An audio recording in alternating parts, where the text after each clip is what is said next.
She was in the best shape of her life. 43 years old, running on all levels, cylinders, killing it by every measure that matters in business. Then one day, her body stopped. Doctors ran over 200 tests. Everything came back normal. She couldn't shower without going back to bed for 3 hours. I can't even imagine that. Her brain stopped working and nobody could tell her why. It took 6 months to get a diagnosis, 18 months of treatment after that, $200,000 in medical bills. And through all of it, she kept leading. Today, she joins me to talk about what that experience taught her about leadership, about the body, and about what happens when the foundation cracks under the pressure, and that pressure that we just keep piling on. This is the Neuro Leadership Edge.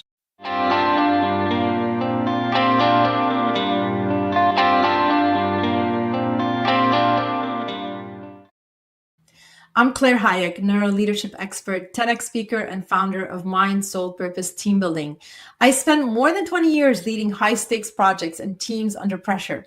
This show exists because pressure is the defining variable in leadership performance, and most leaders are never given the tools to handle it.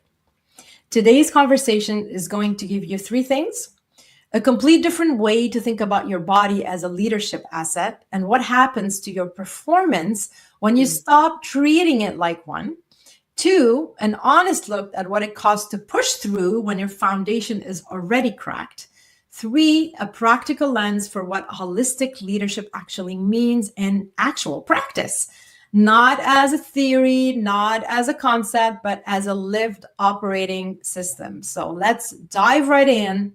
My guest today is April DIaz, founder and CEO of Ezer Co.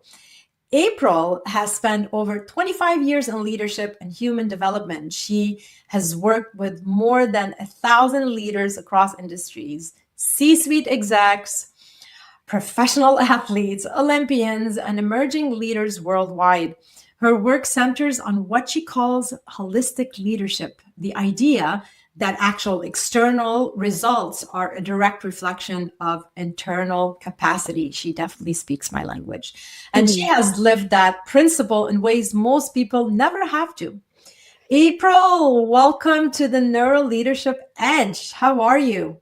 Good. Claire, I've been so looking forward to this conversation. So thank you for having me. Thanks for joining. I know you have to travel after this, so you're making it happen, and I really appreciate it. April, let's dive in. I want to start right away, and let's start right where it gets real. You are 43 years old. By your account, from what you said, you are in peak physical condition.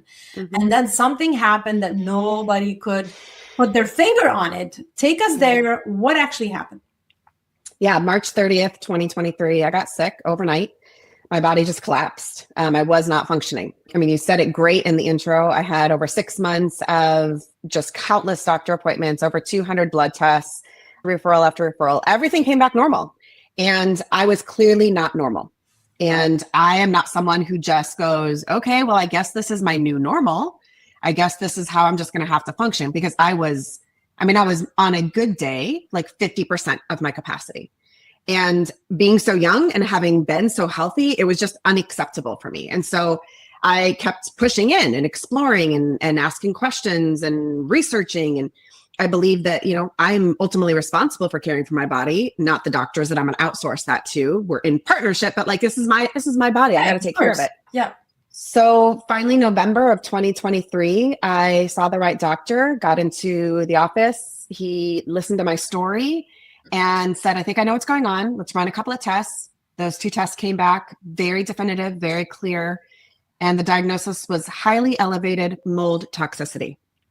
And when he told me in his office, my husband is sitting next to me. And I remember, because I actually was not feeling well at all that day. It was not a good day. And he said it to me. And first there was a wave of relief of like, okay, now we can figure out, what do we do with this? But then the second thing, I just looked at him square in the eye and I said, listen, doc, I might be in my 40s, but I am not moldy.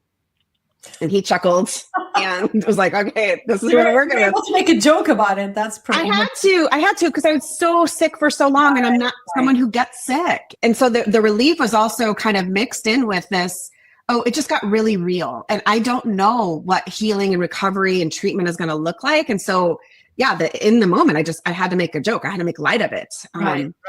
So that started, I mean, I think you said 18 months. It was probably closer to 2 years of treatment. And in 2024, I had over 200 medical claims, and I would spend hours a week in the doctor's office getting IV therapy to help my body heal and recover. There's just massive changes. So it was, that was when it felt like the bottom fell out for my life. Yeah. I mean, when the body's under sustained toxic load like that, the brain threat detection system, the amygdala goes into overdrives. I can just imagine what your nervous system was going through.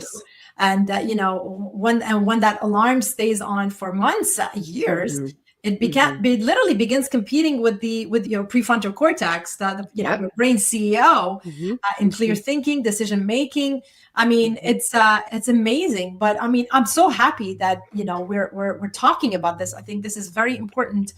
And to bring awareness to this, pretty much. So, and I know, we had a pre-call, of course, before this show, and you said something in our pre-call that stayed with me. You made a decision early on that you were not gonna waste this, right? So, whatever was happening to you was happening for you. Love that.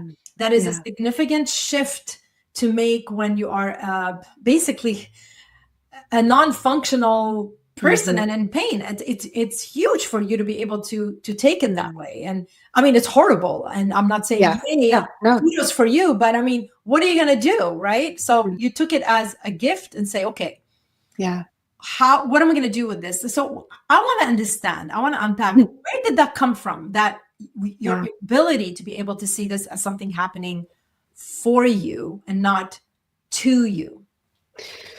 It was more of a commitment than it was a feeling. I felt like it was definitely happening to me. And the more that we got into the journey, like the feeling was, it was just, everything was being destroyed in my life. However, it was the commitment that I wasn't going to waste it. And when you set a commitment, and a mindset, your body and your beliefs and your feelings start to align with that, right? I think part of it was, I'm a person of faith. And so there was this deep sense within me of something bigger is happening here. And it's not just to me, but I think that lots of people go through really hard stuff. And I know that when I look at people that I have lots of respect for, I admire, I want to be like them when I grow up, I look at them and nobody's had it easy. They've been fired, they've been divorced, they've lost a child, they have experienced extraordinary difficulties. But I look at what has happened in their life and go, oh, it was actually those really difficult, painful struggles and challenges that forged something really beautiful and powerful in their life. And I want to be like that. I just I don't see anybody in my world that I really respect and go, they have had it so easy. They had a trust fund and they never experienced anything difficult. And they just had it up and to the right their whole life. Rarely the case. Never. Because it's not our life. That's not lifing. Yeah. And so I made that commitment because I also just know lots of people go through really hard stuff and don't have as much privilege or don't have as many resources. And so if there's anything that I can leverage for the other, I want to be able to be of service. And so even this year, I entered into 2026 feeling good for the first time in 3 years, entering a new year. And I actually started 2026. A friend referred me to a friend. And she is experiencing mold toxicity and just a ton of stuff. And we spent 2.5 hours on the phone on January 1st, 2026. And there was something very redemptive and full circle for me of going, she is starting the year with so much loss, so many questions, so much pain. And I am entering a year so grateful for the health and the healing and the restoration that has happened. And it's still in process for sure. Do not get me wrong. But there's this belief that I have that we belong together, we belong to one another. And so if this is just happening to me, then what the hell? That's ridiculous. That just feels so wasted in and of itself. It has to have some sort of ongoing impact. I mean, the reframe you're describing is one of the most powerful things a brain can do under pressure. When we shift from this is happening to me, to this is happening for me, we're not just being naively, if I could say, optimistic. Yeah, right. We are doing something very specific neurologically, or which people don't realize. We are literally activating the prefrontal cortex and the brain CEO right here, instead of staying locked in the amygdala response in the fight or flight. And that single shift, it changes everything, and it changes what the brain makes available to us: problem solving, creativity, connection, forward planning, so that shift completely puts you in the right brain to do the right thing that helps you. And by helping you, you're helping others. So I love this story. And and I'm sorry all of this happened, but maybe something about you leading this or going through it, the way that you were able to reframe it and use it for good, I think, it was as horrible as it was. I think it was a good thing that it was in your own hands. And that's the crazy thing about being human, right? Is like two things can be true at the same time. It was horrible. It has been the most catastrophic 3 years of my life. We have lost so much. It has been so painful. It's been so disorienting. It's been a complete nightmare. And it has reshaped my company. It has I feel rewired in my DNA. I feel like a completely different human. And I am living into this next chapter in a very different way than if I would have stayed on that current trajectory, right? So two things can be true at the same time. And part of what I love about your work and being able to be having this conversation on this podcast is, yes, how do our brains work for us? How do we train our brains in a way that align with who it is that we want to become and the impact that we want to have in the world? Yeah, I mean, it's the difference between a brain in threat mode and a brain in growth mode. And basically, your body was broken, but your brain found a way to stay in growth mode anyway, right? So you told me about, we talked about your framework, the pillars of your work, and that it all stayed intact throughout all of this. The structure did not change, but something did. You described it as a different level of embodiment. And I know you just touched on that a little bit, but help me understand what that means in practice. What does a leader look like before that kind of embodiment, and what do they look like after? Yeah. So we have a 6-part framework, and it begins with physical. The 6 different parts are physical, emotional, mental, relational, spiritual, and renewal. They are in that order on purpose. They're interconnected with each other, but it begins with physical. So that was something that was taught to me in my 20s, like 20 years ago when I was working with my very first coach. But we define physical as that your body is the basis for your whole life. It's the vehicle by which you do everything. Everything, without your body, you cease to exist. You don't function in the world. And we all know this even from when you get a cold, right? Or you get the flu and you're like, well, canceled all the meetings for today. Can't go to the office. Like, got to bump everything and reconfigure. Like, it just messes everything up when your body is not doing what it is that it is supposed to do. And so I have known this. I even experienced it through years of infertility, right? Like when your body doesn't do what it's quote unquote supposed to do, it throws all kinds of things off. But for me, when I got diagnosed with my mold toxicity, I had to experience how my body was the basis for everything else in a very different way. It was the basis in my marriage. In my parenting, I would tell my kids to go unload the washing machine, but I'd be pointing at the dishwasher and they would look at me and like thought mom has lost her mind. Right. But it was the molds and there was neural issues, right, that were happening with that. And so it impacted my business tremendously because I was no longer able to do anything that was creative or financial or strategic or tactical. Like it had messed up so much stuff. Right. So I think that for a lot of us leaders, we rely on different parts of us, but to become more embodied, it's literally to be in your body. And so I would have to, on a daily basis, sometimes an hourly basis, be in my body, feeling and paying attention to, listening for what is it that my body needs. Do I need to go take another nap? Do I need to go for a walk? Do I need to send this email? Do I need to look at this spreadsheet? What is it that I was able to do and being embodied in a very different way versus having my task or to-do list or, a boss, maybe for somebody who's listening to dictate how it is that you go through your day? it completely shifted how I listened and paid attention to and honored my body. Right. And out of that, then you're able to have so much more powerful leadership, impact, and influence, because you're not operating from the outside in, you're operating from the inside out. I love the inside out. I love that. I often talk about it, because a lot of leaders, we talk to a lot of leaders, work with a lot of leaders, and they're like, my team, external, external. But then what about you? What are you, how are you? Exactly.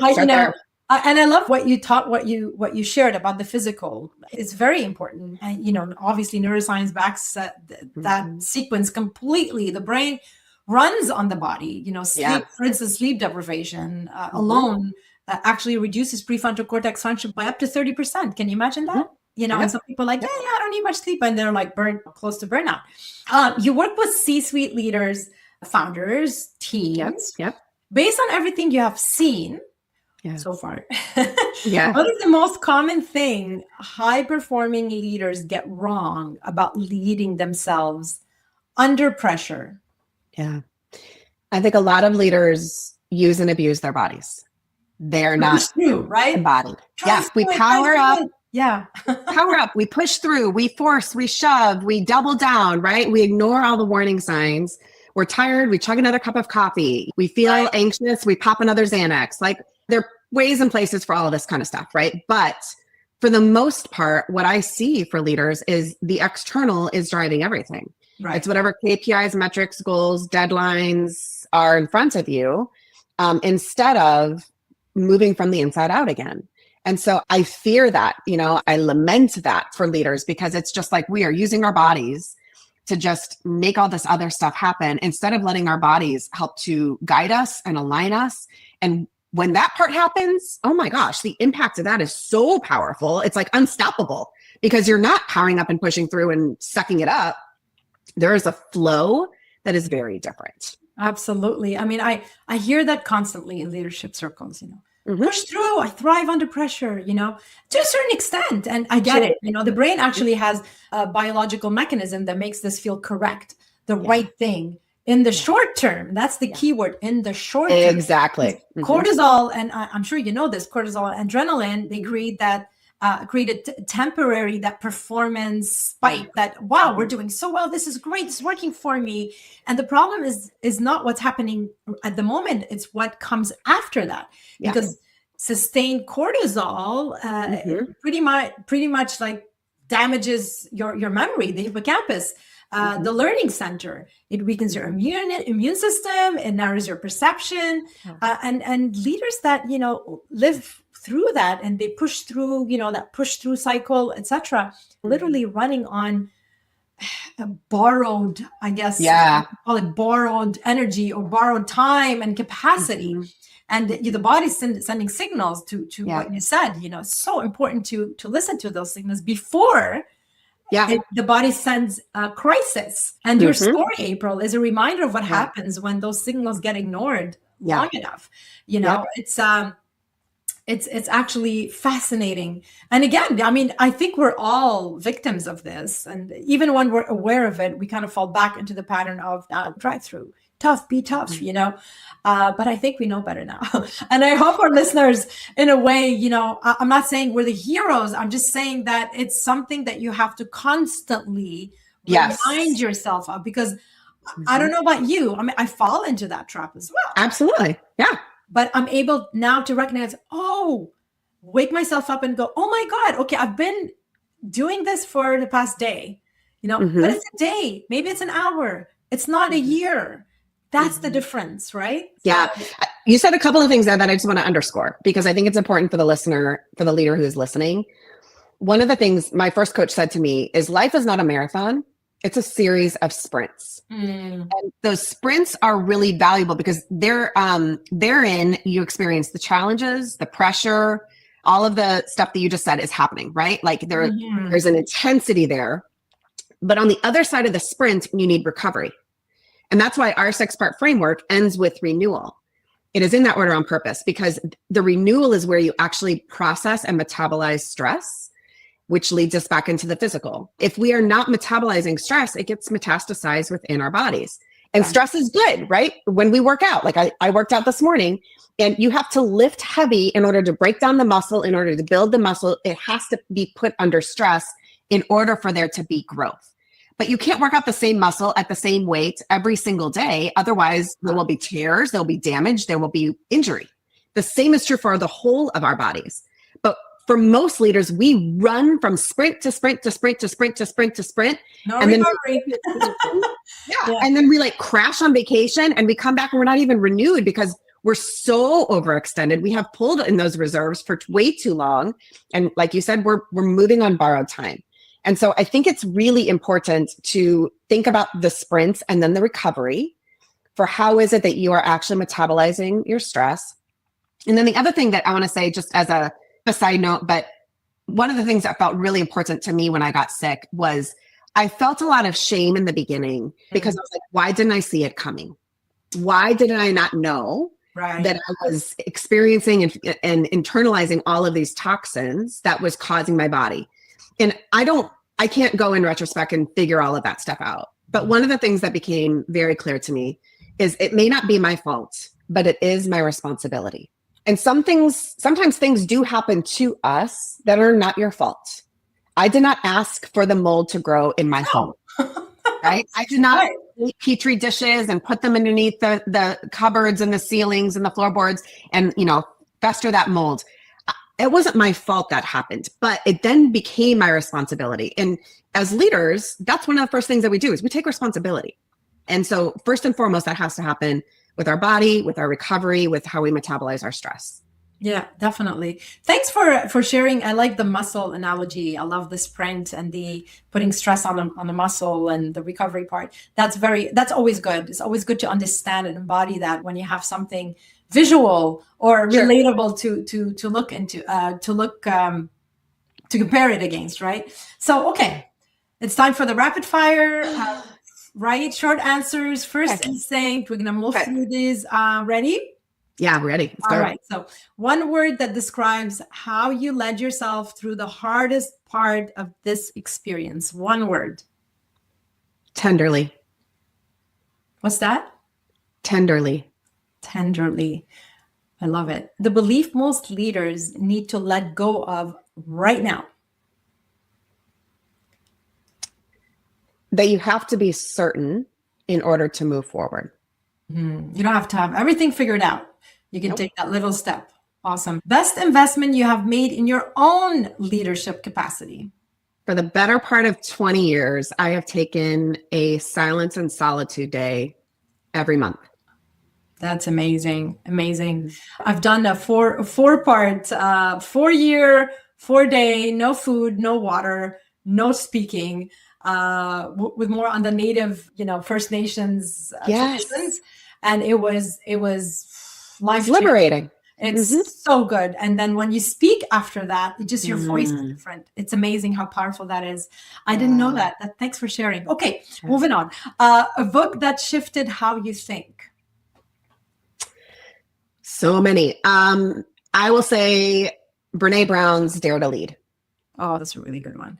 Great. All right. Well, for anyone listening who wants to go deeper with April's work, April, where do they find you and what is the best next step at this point? Yeah, the best place to go is our website, ezerandco.com. It's EZERANDCO.com.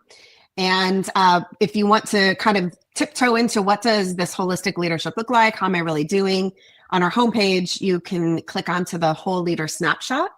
And it is really helpful to help you see kind of where you're doing well, where your blind spots are, and where it is that you need to tap into first in order to really lead yourself more holistically first. I did it. I loved it. It's a really great tool. Go do it. We'll leave the link in the description.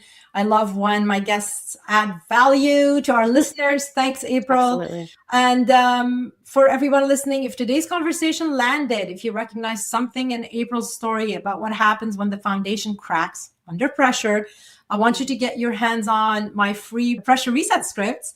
I will leave the QR code here on screen.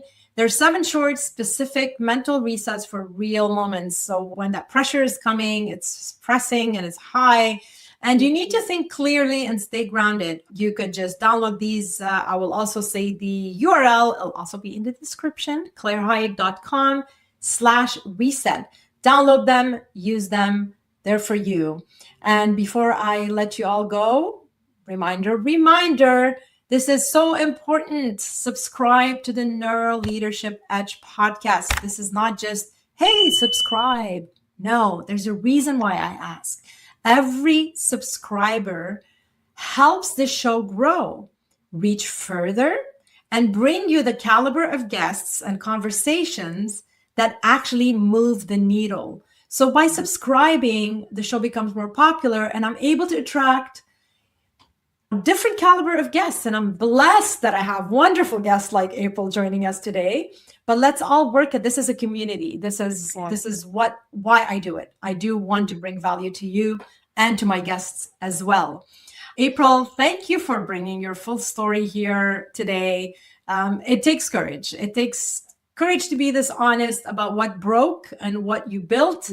And that is, for me, that is true leadership. Any final words for our listeners? Yeah, Claire, thank you. I think the thing that I tell leaders most often is you need to lead yourself holistically first. You are the only one that's responsible for that. No one else is going to take responsibility for that. That's nobody else's job. It's your job. And the degree to which you lead yourself holistically first has massive implications and impact on everything and anyone else in your world. So start there. It's worth it. You're worth it. Wise words, everyone. Wise words. Thanks so much, April.